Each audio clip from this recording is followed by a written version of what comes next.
So I wanted to talk a little bit more about section 2.3, this part that's talking about the sum of the first n terms of an arithmetic series. So question number 4 is going to use this information. So we're given this finite sequence. When you start adding together the terms of a sequence, the thing you're creating, that sum, is called a series. So if you take an arithmetic sequence and add the terms together, you're creating an arithmetic series.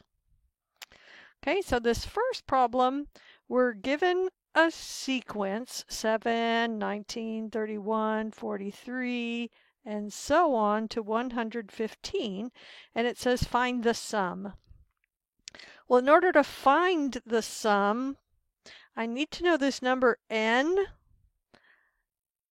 of how many terms is it? The first n terms, how many terms is this? I can't tell because I don't know how many are in here where the 3 dots are. So I need to figure out how many terms there are.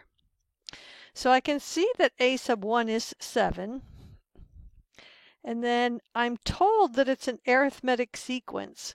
So the difference between any two successive terms is going to be d. So d is 12. So you don't have to check all of them once you're told it's arithmetic. Okay? If you're just told this is a sequence and you have to figure out whether it's arithmetic, then you must check all the differences that you can see. Okay, so we know a sub 1 and d. So that means we know a formula. The explicit formula for this arithmetic sequence is 7 plus n minus 1 times the d, which is 12. So I don't know what number term 115 is, but I can figure it out because I have this formula. So I'll say the a sub n that I want to figure out the term number for is 115. That has to equal 7 plus n minus 1 times 12. So see how n is the variable that I don't know, so I can solve for it. So I would subtract 7 from both sides and get 108 equals n minus 1 times 12. Then divide both sides by 12 and get n minus 1 is 9. So that means n is 10. So there are 10 terms in this finite arithmetic sequence. And we can only find the sum of a finite arithmetic sequence. Later, we'll talk about geometric sequences, and that's a different story. So now I know the n is 10. So I can plug everything into this formula for s sub n, where n is 10. So I would write s sub 10, and that means everywhere I see an n, I should put a 10. So a 10, a sub 1 plus a sub 10 over 2.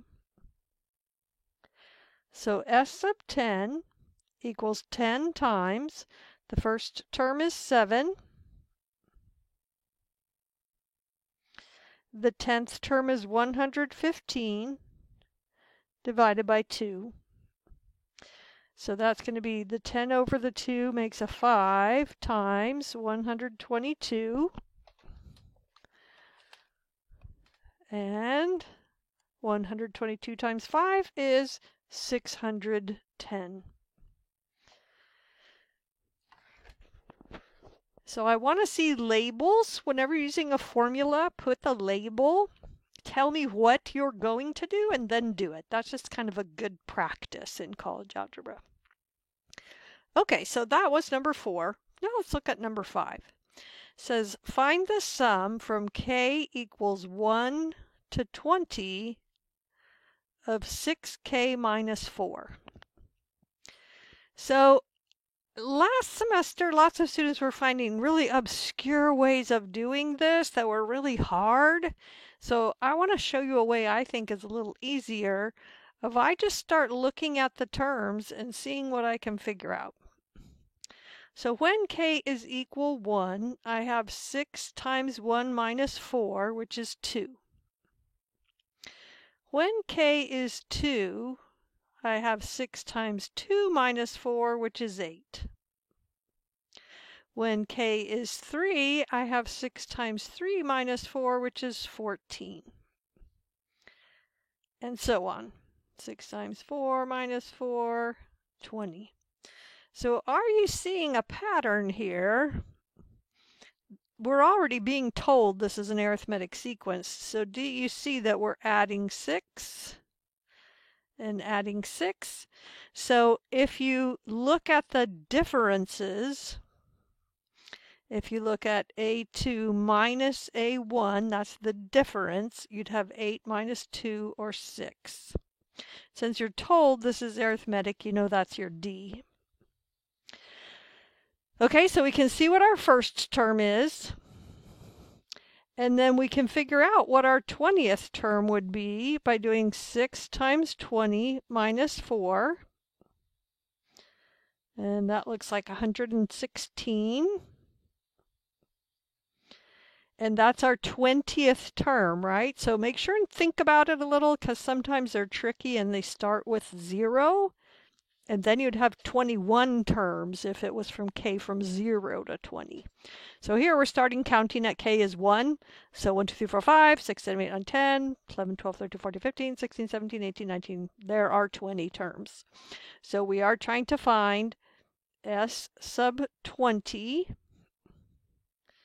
So that's going to equal n is 20. A1 is 2. Plus A20 is 116 over 2. So that looks like 10 times 118 or 1,180. And then remember that you can check the answers at the end of the Newton worksheets.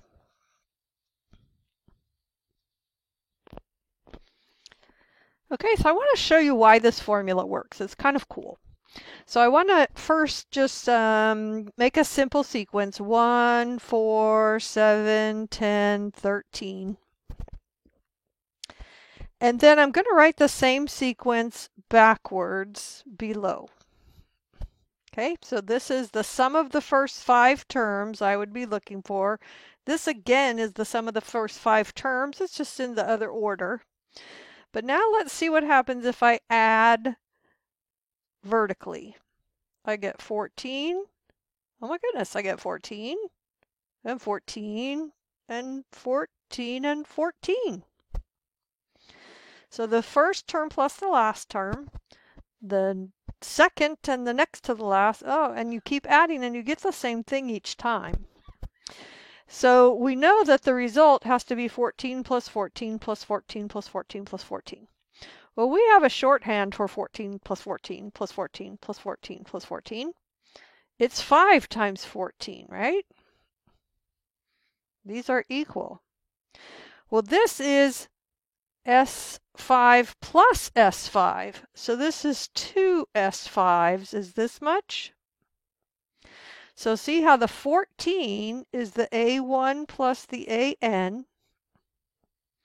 The 5 is how many of them were you adding together over the 2, and that's where the formula comes from. So there's a story, I don't know if it's true or not, but there's a story that the mathematician Gauss's teacher was trying to keep him busy, so the teacher said, go add up the numbers from 1 to 100. And he went and spent a couple minutes and came back and told the answer. Because he did this. He figured out this pattern and just came up with the answer.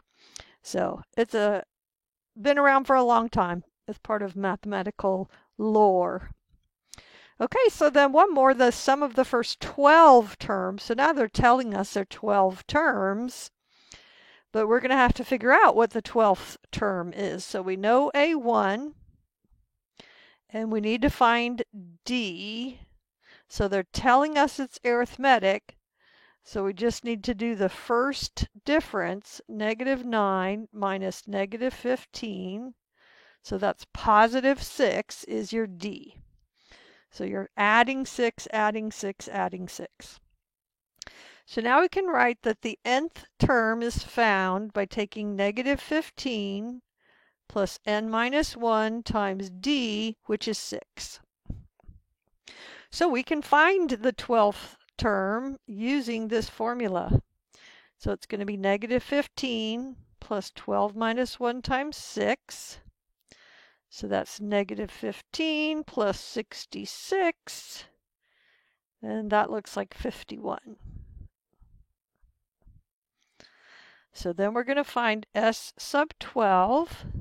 It's going to be 12 times A1, which is -15, plus A12, which is 51, over 2. So that's going to be 6 times 36, and I'm getting 216. And let me just check because I didn't do this ahead of time. Yes, I'm getting 216. So let me know if you still have questions about this sum of a finite arithmetic sequence.